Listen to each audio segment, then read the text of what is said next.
Hey Zach, it's Kasey here. Nice to meet you, man. I'm the guy you've been talking to, working with this whole time. I'm driving the Escape right now. Just want to show you here. Kind of just driving out in the country, getting it up to speed. And the thing runs and drives great. You know, it shifts right on time, like it should. Like it runs nice and smooth down the road.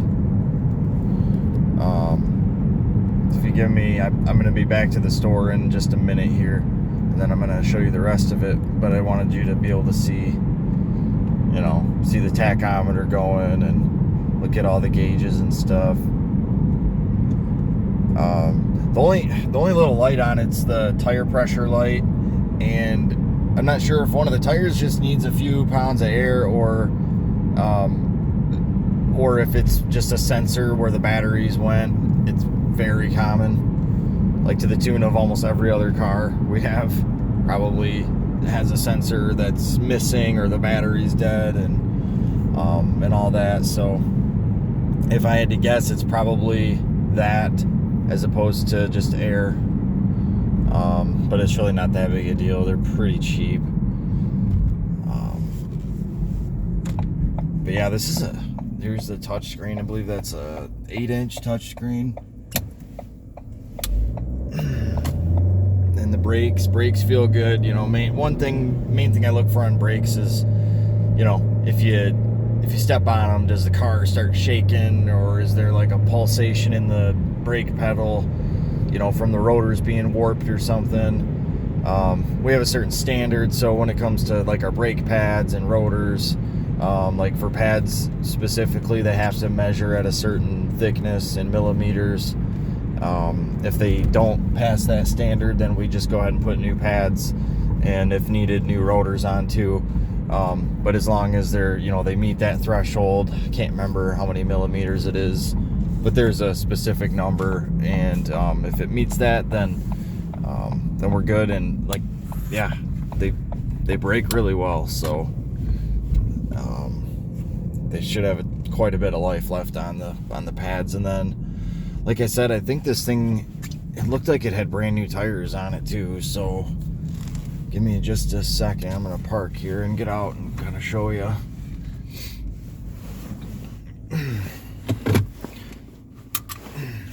So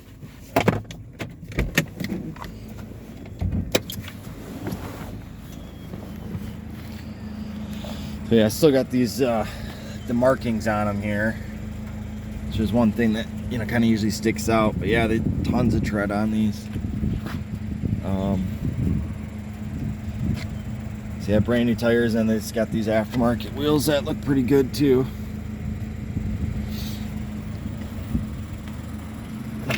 And then another big thing I look for on the Escapes, just like looking at the bottoms of the doors, because that's a pretty common place to find rust, especially on the ones that are around 10,000-12,000. You'll see it fairly often. And on this one, driver's door looks good.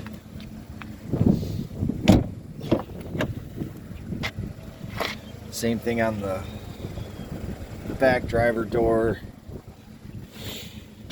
And then here on back seat, it's nice because you can fold the seats down, so it's basically folds like flat all the way. I'd have to adjust that thing. But yeah, I mean, the seats look good. There's no like rips or tears in them. They look like they're in good shape. I mean, it doesn't look like a kid tore through this car or something and colored with a crayon all over it or something. That sometimes I run into that, and this one, like you can see, looks pretty good. So got the lift gate here. What's nice about these, I don't know, I'm a big fan because you can get the best of all the worlds. You get a good amount of space, especially when you fold those seats down, from all the way from the back of the front seats to the lift gate here. You got all that room for space. Probably fit a couple good sized bicycles, or a few golf bags. I mean, there's a lot of stuff you could put back here. It does have a spare tire too. underneath this this cover here.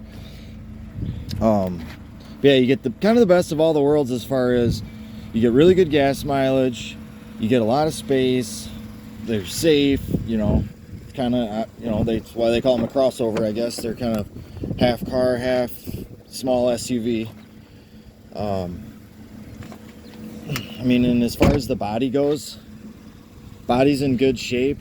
You know, just like on any used car, you'll have some scratches. Like I see a few here and there, but it's nothing really to write home about, I'd say. Like in as far as, you know, just regular used car stuff.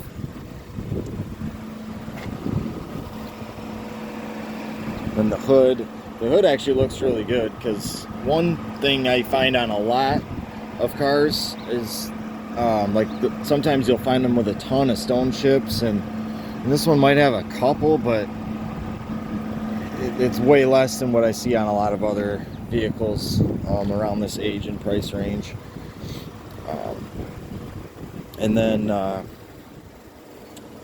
yeah, the driver's side, so just a few like random small scratches, and I'd be willing to bet most of the ones I've seen would buff out. Like, you know, they're not that deep. So yeah, it looks, I'd say, above average probably for, you know, it's about 6 or about 7 years old almost now. And the only thing I did not notice yesterday, and I noticed today, the side view mirror, it is kind of cracked up. It still functions just fine. It's, I mean, as you can see just fine out of it and everything. It's just the glass part, and I know the glass is pretty cheap. I've looked it up before. That's really probably the most noteworthy thing on the whole car. I'm gonna pop the hood here, just bear with me 1 second.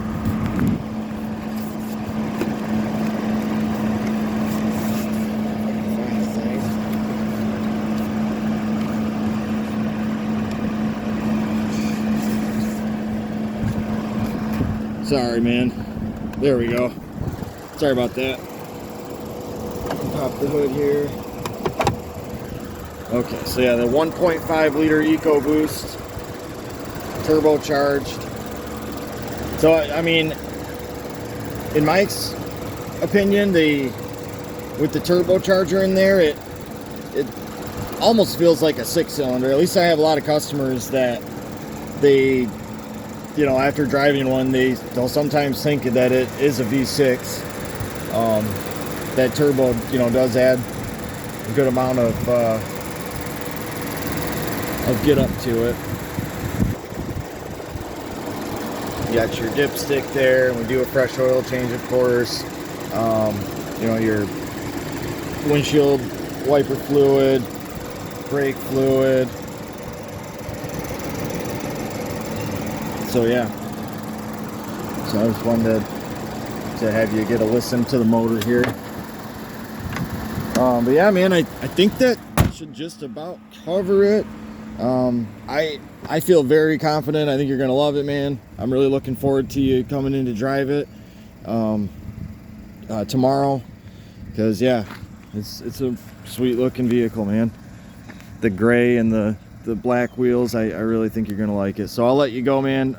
Have a good one. We'll talk to you soon. See ya.